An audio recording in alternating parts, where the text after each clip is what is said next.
চাপড়ে অসমের সর্ববৃহৎ উচ্ছেদ অভিযান। ভিটেহারা হাজার হাজার সংখ্যালঘু মানুষ, সর্বত্র বাস্তুহারাদের আর্তচিৎকার। তার মাঝেই চলছে প্রশাসনের বুলডোজার। গুড়িয়ে দেওয়া হচ্ছে একের পর এক বাড়িঘর, বাদ পড়ছে না মসজিদ, সরকারি বেসরকারি প্রতিষ্ঠানও। মঙ্গলবার সকালে চাপড়ে শুরু হয় অসমের ইতিহাসের সর্ববৃহৎ উচ্ছেদ অভিযান।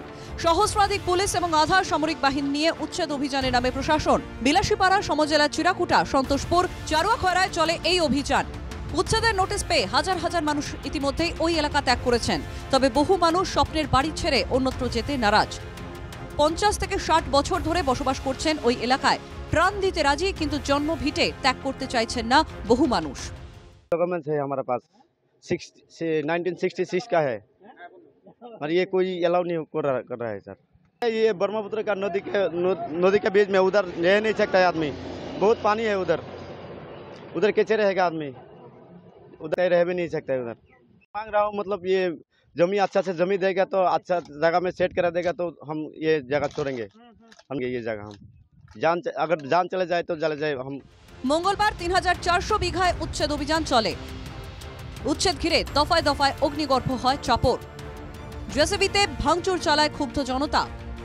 পরিস্থিতি নিয়ন্ত্রণে শূন্যে গুলি চালায় পুলিশ। এদিকে দুপুরবেলা ঘটনাস্থলে পৌঁছান রাজ্যের একমাত্র রাজনৈতিক নেতা অখিল গগৈ। ধুবড়ী পুলিশ তাকে আটক করে থানায় নিয়ে যায়। অখিলের অভিযোগ, উচ্ছেদের নামে মুসলিমদের উপর আক্রমণ করছে সরকার। এভাবে মানুষের ঘরবাড়ি ভেঙে দেওয়ার কোনো প্রয়োজন ছিল না। হিচাপে তেওঁ মুছলমানৰ ওপৰত এটেক কৰিছে, সেইটো দুৰ্ভাগ্যজনক। মই আশা কৰোঁ যে চৰকাৰে ইয়াত বিকল্প সংস্থাপনৰ ব্যৱস্থা কৰি মানুহবিলাকক ঘৰ এৰি দিবলৈ অনুৰোধ কৰিব। কিন্তু এনেকৈ ঘৰ ভাঙি নষ্ট কৰি বৰবাদ কৰি দিয়াৰ কোনো প্ৰয়োজন নাই। ৰাইজে মাটি দিম বুলি কৈছে, কিন্তু এনেকুৱা উৎপাত কৰিব নালাগে। স্থানীয় প্রশাসনের এক আধিকারিক জানান, ক্ষতিগ্রস্ত মানুষকে রাজ্য সরকার এককালীন 50,000 টাকা আর্থিক সহায়তা প্রদান করেছে, যাতে তারা অন্যত্র গিয়ে বসতি স্থাপন করতে পারে।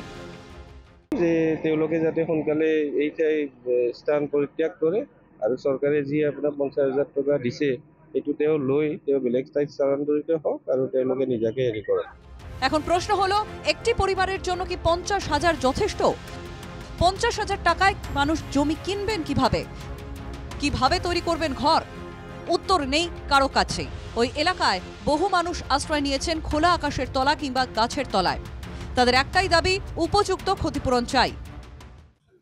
1951 সন থেকে এটা জায়গাটা থেকে আমার নদী ভেঙে গেছে, ওইখান থেকে আসা হয়েছে। এখন কোন জায়গায় যাবেন আপনারা?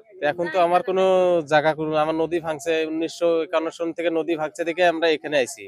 এখানে এসে আমরা টিভি পাট্টা করছি, কিছুগুলা আপন্টন আছে, সেগুলা মাটি আমরা ধরে এখানে আছি। আমরা তো পাট্টা মাটি তো ওইখানে আমার নদীতে গেছে, আমার তো আর কোনো সরকারের তো আমার কোনো ব্যবস্থা করে নাই, আমার তো মাটি পাট্টাও দেয় নাই।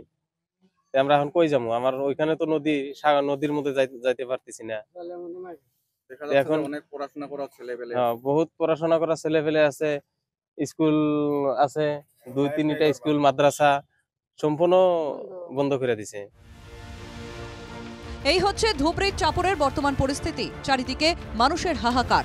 অসহায় হাজার হাজার মানুষ, উচ্ছেদের শিকার অধিকাংশ মানুষই সংখ্যালঘু সম্প্রদায়ের। তাই বিরোধীদের অভিযোগ, সরকার সংখ্যালঘুদের সঙ্গে অন্যায় করছে। বিলাসীপাড়া থেকে অবিনাশ শীল এবং ধুবড়ী থেকে রাজীব শর্মার রিপোর্ট, NKTV বাংলা।